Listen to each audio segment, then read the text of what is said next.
In this podcast episode, Coltan Scrivner explores the psychology behind morbid curiosity, the human fascination with death, crime, and danger, and how this interest manifests in various forms, such as horror movies, true crime, and even police body cam footage. Scrivner, whose academic journey itself reveals an evolving curiosity about human behavior, shares insights drawn from years of research and personal reflection, helping us understand the adaptive, evolutionary, and cultural roots of our attraction to dark and threatening content. Scrivner's journey into the study of morbid curiosity was not a linear one. While his early interests leaned toward archaeology, anthropology, and forensic science, it was his later switch to psychology that allowed him to focus on the paradoxical human behaviors surrounding violence and fear. He was intrigued by the contradiction that, although society broadly condemns violence as bad, humans also often revel in certain types of violent spectacle, such as the Roman Colosseum or modern UFC fights, where violence is celebrated and even revered. This paradox prompted him to ask how individuals make sense of when violence is acceptable and when it is not. Another equally compelling question he pursued was why humans deliberately scare themselves for enjoyment, finding a thrill in horror movies, haunted houses, or video games that engage fear without real danger. Linking these ideas, Scrivner delved into the broader question of why humans are drawn to threats and dark content in general, seeking to understand what this reveals about our nature, its evolutionary utility, and its role in contemporary life. Scrivner situates morbid curiosity within an evolutionary framework by comparing humans to other animals, like gazelles that cautiously observe predators such as cheetahs, a behavior called predator inspection. Humans use stories, media, and imagination to safely simulate encounters with threats. This ability to create narratives without direct exposure offers a form of threat learning without immediate risk, which is highly valuable from a survival perspective. Moreover, morbid curiosity serves an adaptive function in helping us gather information about potential dangers. Humans' unique capacity for storytelling and imagination allows us to explore threats and learn to navigate them without actual harm. This sandbox approach to risky scenarios is intellectually rewarding precisely because it balances the fear response with curiosity in situations where we sense potential danger but are physically safe.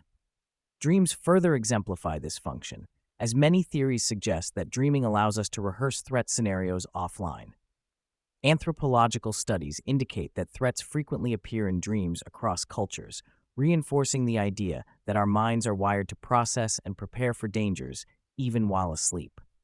To empirically study morbid curiosity, Scrivner developed a scale and identified 4 distinct but related domains that capture this fascination.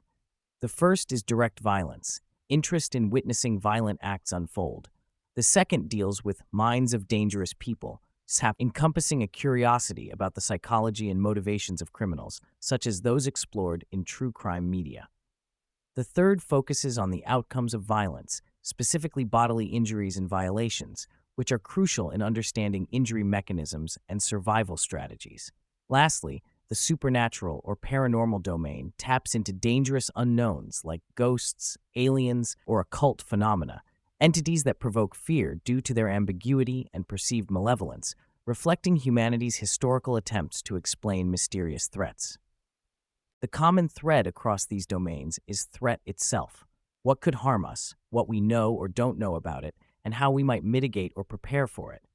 The positive feeling tied to curiosity motivates approach behaviors even in the presence of fear or disgust, allowing individuals to learn about threats in a controlled manner.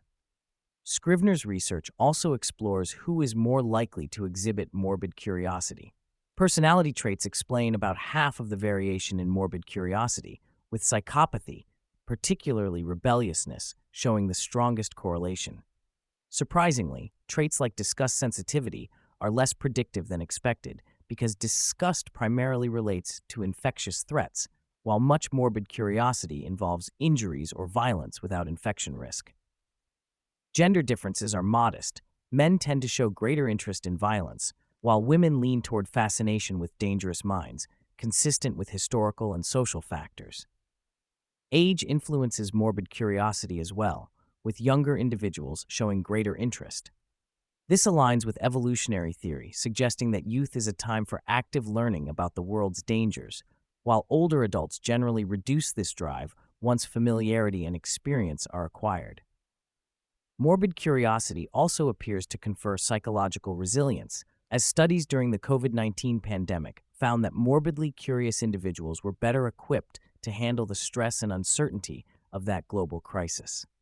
A striking aspect of morbid curiosity comes from its intersection with sexual attraction, especially regarding fascination with dangerous or dark triad personalities. While there is limited difference across sexes in morbid curiosity, women often express interest in men with psychopathic or Machiavellian traits, possibly due to a blend of fear, fascination, and a desire to understand or engage safely with dangerous individuals. This may also relate to evolutionary dynamics involving high-status, powerful figures who can serve as protectors or allies despite their threat potential. Fans of serial killers and bad boys reflect this paradox, where fascination coexists with caution, and interest is often more about understanding affinity than genuine warmth or romantic desire. The conversation delves into the cultural forms through which morbid curiosity expresses itself. True crime media tends to attract a predominantly female audience, with stories focusing on personal violence relevant to their lived experiences. Men gravitate toward violent encounters more closely associated with intergroup conflict and war, reflecting traditional gendered experiences of violence. Children's play, such as games like Mafia or Werewolf, demonstrates early expressions of morbid curiosity in controlled, imaginative scenarios where they wrestle with themes of trust, deception, danger, and justice.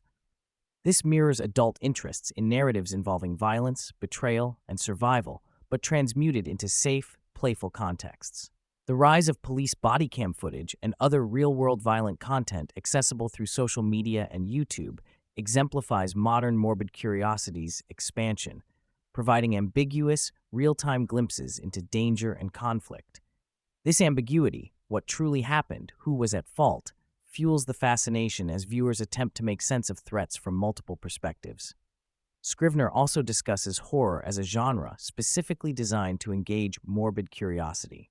Unlike other genres, horror typically features a vulnerable protagonist facing a powerful, often malevolent antagonist, placing viewers in the position of empathizing deeply with someone threatened by overwhelming danger. This narrative structure resonates because it reflects primal threat dynamics, blending fear and fascination. Zombie movies stand out as a unique subgenre embodying all four domains of morbid curiosity simultaneously: violence, dangerous minds, bodily violations, and the supernatural. This comprehensive engagement explains their broad appeal and substantial commercial success. On a technical level, the podcast touches on an intriguing filmmaking principle called Monster Enters Left, whereby horror filmmakers intentionally place scares or surprises on the left side of the screen to exploit neurological biases in attention and perception.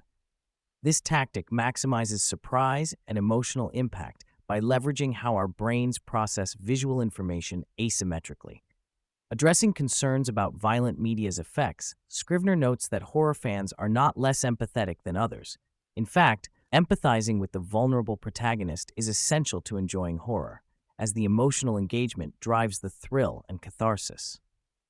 This challenges stereotypes that horror viewers are callous or disturbed, reminding us that morbid curiosity often coexists with deep emotional sensitivity.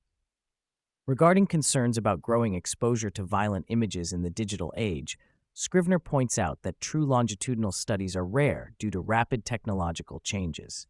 However, he emphasizes that while access to violent content is greater than ever, overall societal violence in many parts of the world, including the U.S., has decreased, presenting a complex interplay between real-world risk and mediated exposure. Scrivner's research illuminates morbid curiosity as a deeply ingrained, multifunctional aspect of human psychology that balances fear, disgust, and fascination to help us understand and prepare for dangers in both physical and social realms. Far from being a pathological anomaly, morbid curiosity plays a vital role in learning, threat assessment, and emotional processing, revealing why humans are drawn to death, crime, and danger across media, culture, and time.